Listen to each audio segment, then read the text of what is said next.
Hi guys! So, wa pa mi naabot sa among destination. Kailangan na daw mag-jogging, so pasensya na kung liho kayo akong kamot ha.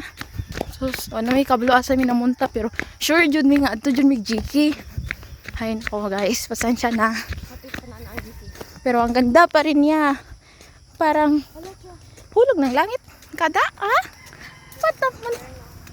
Oo.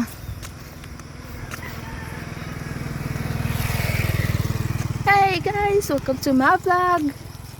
Na maunlan guys. Oh, Napaka-soft ng bulaklak niya. bulaklak. Saan galing yung bulaklak mo, Day? Sa aking Sa doon sa ating giagian.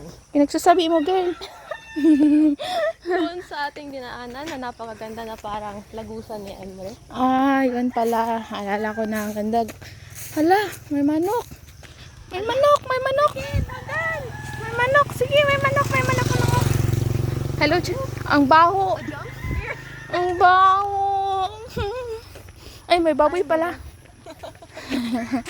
Ha. Ayan. Ayan yung bulaklak. Yes. Binigyan niya ng bulaklak yung baboy kasi nakabaho dito, guys. Yes na. Malapit na kami sa GK, guys. Sure na sure ako kasi nakikita ko na yung